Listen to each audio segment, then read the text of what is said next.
Good evening, everyone. It is I, Ibobo Nanahakub. Okay, stung a little bit, not too bad. And welcome back to a very special video.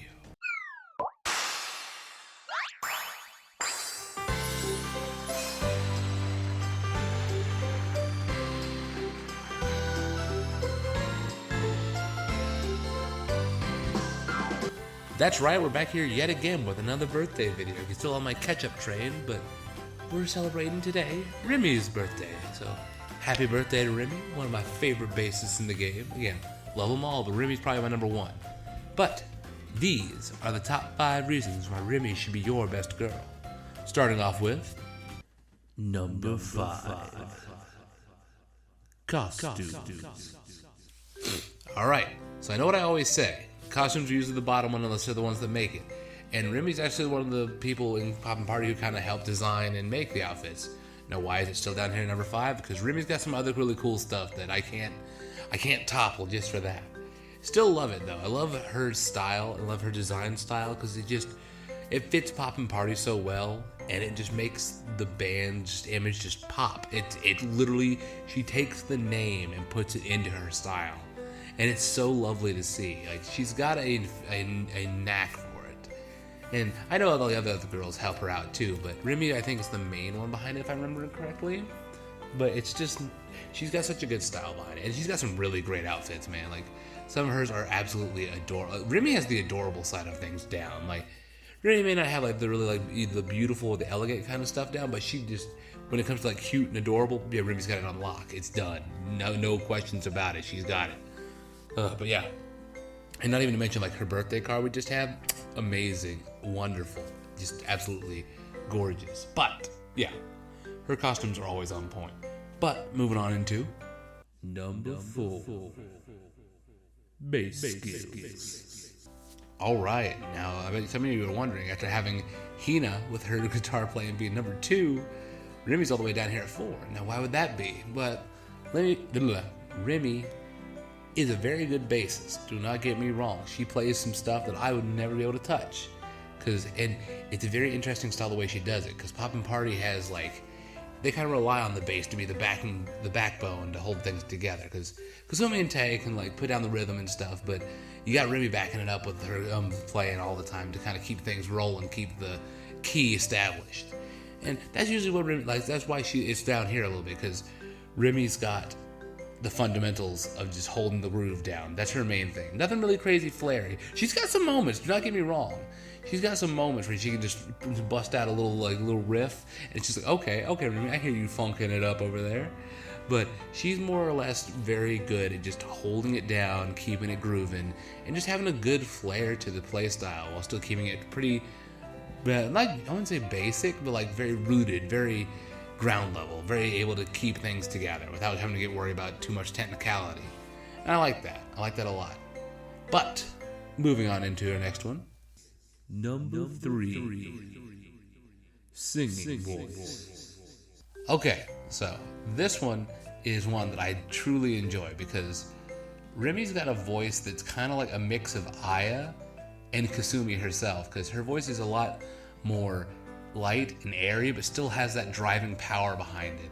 It can get through a message, through, and just it blends really well with Kasumi, because all of Poppin' Party really have good voices that blend well. Arisa's probably the one that has the most noticeable voice, but still it works. Because mainly it's just the she has like a tone that comes through. It's kind of not, I don't want to sound rude when I say nasally, but it's like you can hear this little pitched tone coming through, and you're like, okay, there's Arisa. I can hear it. Because it's the way she talks. It's whenever she gets angry, her like, ah? Like, you hear that little lifting note, you can hear it in her singing, and it comes out there. But Rimi's blends in really well, and it really fits with Kasumi's. It's a good mix. And my main go-to is Light Delight, because gosh dang it, I love that song. And just the whole trading off of that one piece is just really great. Also, I'd like to bring forth another Rimi in this situation, because her voice actress, Rimi Nishimoto, has a great connection to Light Delight, because the song has a very personal meaning for her.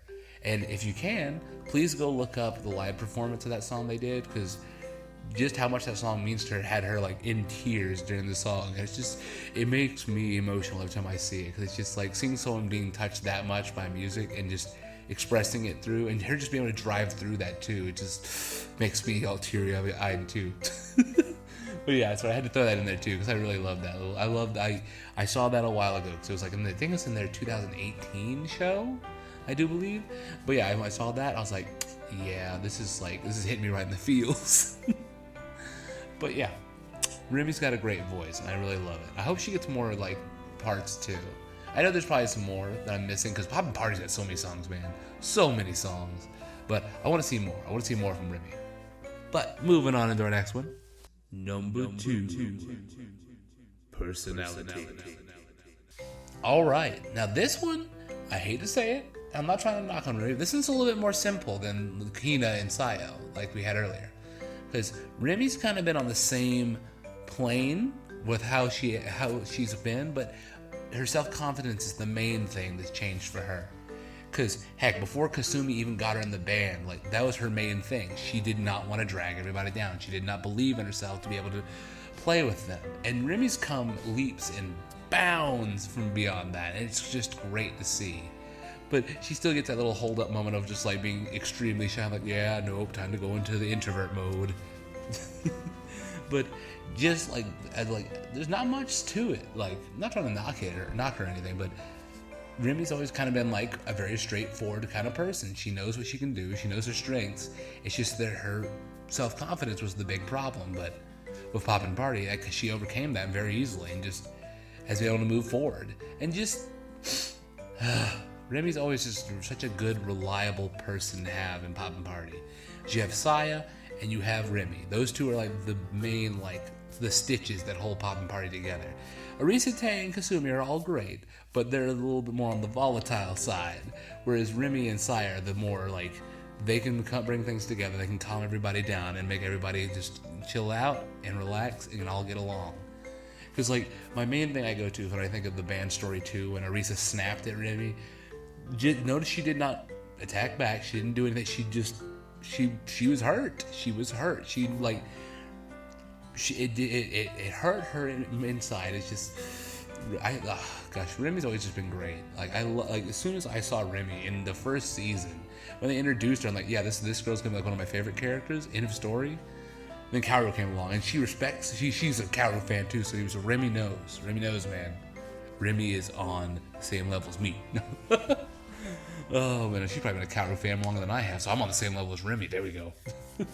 But yeah, she's been really cool. I liked watching her just come out of her shell. It's been a lot simpler of a development, but still a nice one to see. You don't need to have super crazy overarching, like, character arcs for every character. Sometimes you just want to see someone overcome some obstacles and just get better with themselves, and that's nice to see. And then you have Sayo, who just makes the biggest dramatic turnaround in the whole series. But I'm rambling now. But moving on to our next one. Number 1.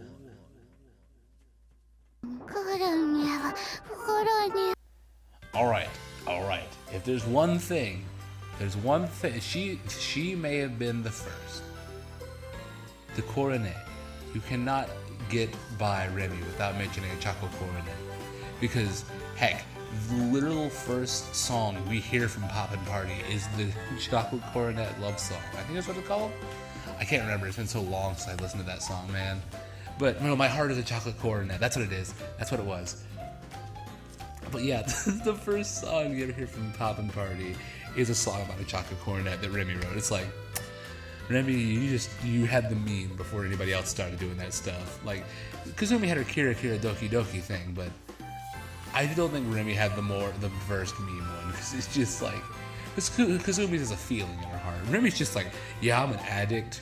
She goes to AA meetings like, yes, no, CC chocolate coordinates. Yeah, she goes to CC meetings like, hi, I'm Rimi, I am an addict. No, heck, that freaking, the girls band party Pico, where she turns into a chocolate cornet. It's like, that was slightly terrifying. I'm not gonna lie. When I first saw that, I was like, this is supposed to be funny and make me laugh. Now I just feel bad. Even if it was a nightmare, it's just like, But yeah, she was the first one to bring about the kind of like the little tropey meme stuff. I love it. It's great. But yeah, don't get in between Rimi and a chocolate cornet, and there's gonna be some problems. That's the one thing she will get on your case about, is if you try and get in her way of a chocolate cornet. But she'll share him with it. She'll share him with you if you ask. Oh man. But I think that'll do it for this video. Once again, happy birthday to Rimi, one of my favorite bassists out of Bang Dream entirely. It's again, I love all the basses, but Rimi's probably my favorite. That and her bass is awesome. Like when I first saw they were making signature models of all three of Poppin' Party's instruments, I'm like, I gotta get that bass. That bass is so dope. Just the pink and then the pink plaid pick guard. I was like, that is like the most whack looking thing ever, but it's amazing. Cause oh my gosh, personal experience. The bass is the body's type that bass is based off of. It's called a Viper. I've always seen Vipers in like really metal, like dark colors, like blood and stuff, all in that kind of styles. But then seeing a pink Viper with a pink plaid pick guard, I'm like, yeah, that's what I'm gonna play. I gotta get me one of those. Maybe we'll see that someday. I don't know. Maybe not. We'll just have to see. But I hope you guys enjoyed the video. I know I sure did. Once again, gonna talk about Rimi, one of my first favorites out of Bang Dream. Little known, well, I say little known fact, but I'm pretty sure I've mentioned it on multiple occasions. Again, it was basically Rimi, then Arisa, and then Otai took over for a little bit, but it went right back to Arisa after like a little bit more. I was like, oh yeah, Arisa's great. And then Kairu showed up and it was like, but yeah, Rimi's great. But happy birthday once again to Rimi. And until next time, guys, I'll see ya.